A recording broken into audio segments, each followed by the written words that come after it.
Customer এই মোবাইলটা নিয়ে আসছে, তার ডিসপ্লে কিন্তু ভাঙা। ঠিক আছে, এই যে ভাঙা, মানে ডিসপ্লে ব্রোকেন।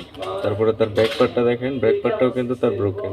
আমি তার অফার করলাম যে তুই তোর ব্যাক পার্টটাও পাল্টায় আনে, কিন্তু সে বলতেছে না, এটা তার ভালো রেখা পাল্টাই দিতে হবে। কিন্তু কিভাবে সম্ভব? আমরা টেকনিশিয়ান, আমাদের কাছে সব কিছুই সম্ভব, অসম্ভব বলতে কিছু নেই। তো দেখেন, আমি এই ভাঙা ব্যাকপার্টটারই মনে করেন যে আবার তার ব্যবহার উপযোগী করে দিব আর কি।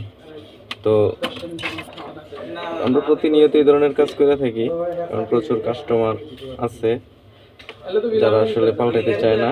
আর আমরা কিন্তু অরিজিনাল জিনিস সবসময় পাল্টাইতে সাজেস্ট করিও না। কিন্তু তার এটা ভাঙা ছিল, দেখতে খারাপ দেখা যায়, এই জন্য আমি তার বলছিলাম যে তুই এটা পাল্টায় নে, কিন্তু সে বুঝে নাই। তো আমারে বলছে যেন তার এটা ভালো রেখা কাজটা করে দিতে। তো এই যে আমি দেখেন তার জিনিসটা যেভাবে ভালো রাখা যায় সেই চেষ্টাটা কিন্তু করতেছি। এই যে দেখেন তার ভাঙা জিনিসটা আমি টোটালি আস্তে আস্তে মনে করেন যে ওপেন করব। ওপেন করার পর আপনাদেরকে দেখাইবো। ব্যাকপার্ট লাগাবো না, না ব্যাকপার্ট লাগাবে না, আমি লাগাই আস্তে করে সাবধানে খোলা হয়ে গেছে।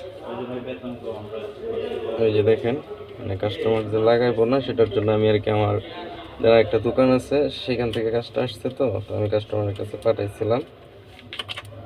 কাস্টমার বললো যে না, পাল্টাবে না, তার কাছে টাকা নেই। কারণ সৌদিতে তো মনে করেন অনেক দাম জিনিসটার।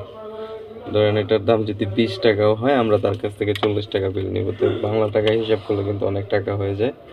তো বাংলা টাকা হিসাব করলে তো আর চলবে না, যেই দেশে আছি সেই দেশের হিসাব মতোই চলতে হবে আর কি। তো দেখেন,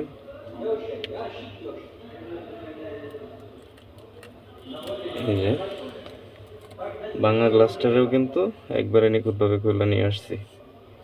ঠিক আছে, তো যারা এই ধরনের টেকনোলজি মানে মোবাইল অ্যাসেম্বল ডিসঅ্যাসেম্বলের ভিডিও দেখতে চান, তারা আমার চ্যানেলটিকে সাবস্ক্রাইব করবেন।